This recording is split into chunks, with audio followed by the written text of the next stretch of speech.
বিরতির পর আবারও স্বাগত সংবাদে। ও জীবনে অনেক কষ্ট পেয়েছি, স্ত্রী রিঙ্কুকে নিয়ে মাতা ত্রিপুরেশ্বরী মন্দিরে প্রার্থনা করলেন দিলীপ ঘোষ।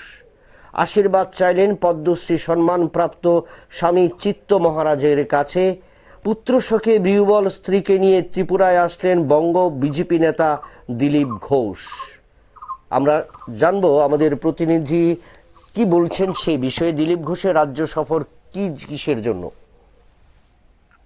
একেবারে তোমাদের জানিয়ে রাখবো যে দিলীপ ঘোষ পশ্চিমবঙ্গ রাজ্য বিজেপির এককালীন সভাপতি।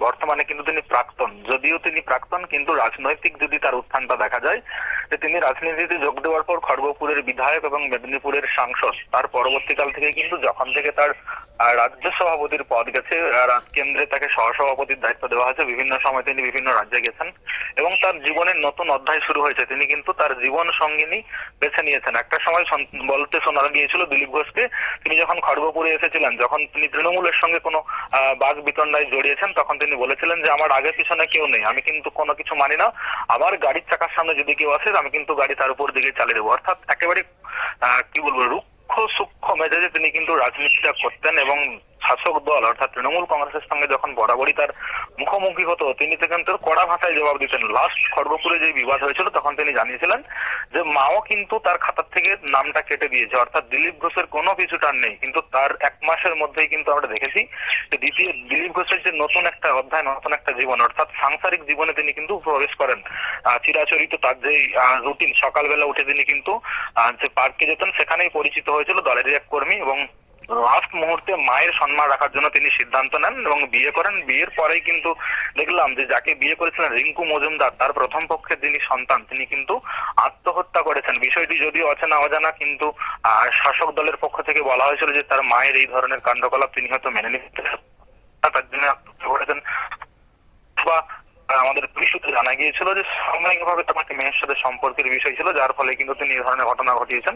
তবে বিষয়টা স্পষ্ট নয়। তারপরে বেশ কিছু সময় তার খারাপ গেছে এবং তিনি দেখলাম বৃহস্পতিবার সকালবেলা ত্রিপুরাতে গেছেন। সেখানে ত্রিপুরেশ্বরী যে মন্দির, সেখানে মন্দির পুজো দেওয়ার পর শাস্ত্রী বেরিয়েছে, যেটা জানিয়েছেন যে তার একদিকে যেমন রাজনৈতিক ভাবে সময়টা অনেকটাই ব্যাকফুটে যাচ্ছে, পাশাপাশি তার সঙ্গে তিনি সহধর্মী হিসেবে এসেছেন রিঙ্কু মজুমদার। তিনি বেশ একটা কষ্টের সময় কাটাতে পুত্র শোক, অর্থাৎ তার যে প্রথম পক্ষের পুত্র, সেই পুত্র কিন্তু ইতিমধ্যেই মারা গিয়েছেন এবং সেই যে পুত্র শোক মায়ের কাছে কিন্তু অনেকটাই বেদনাদায়ক। তাই সেই পুত্র শোক নিয়ে তাকে এই কয়েকটা দিন কাটাতে হয়েছে এবং তিনি বেশ কিছুটা চাপেও রয়েছেন। তাই একেবারে সস্ত্রীক তিনি ত্রিপুরেশ্বরী মন্দিরে এসে মায়ের আশীর্বাদ চাইছেন এবং পরবর্তী যে জীবনটা, সেই জীবনটা যাতে একটু অন্তত ভালোভাবে কাটানো যায়, একটু সুখে কাটানো যায়। তার স্ত্রী অনেকটা কষ্টে রয়েছেন, দুঃখে রয়েছেন এবং মায়ের কাছে তিনি পেয়েছেন এই দুঃখ কষ্ট মা মুছে দিয়ে সন্তান সন্ততিদেরকে নিয়ে একেবারে সুখে জীবন কাটাতে পারেন। পাশাপাশি রাজনৈতিক যে ইতিহাস, রাজনৈতিক ইতিহাসও আমরা দেখেছি, তিনি যখন দীঘার জগন্নাথ মন্দিরে মুখ্যমন্ত্রীর ডাকে গিয়েছিলেন, তারপরে কিন্তু তাকে বেশ কিছু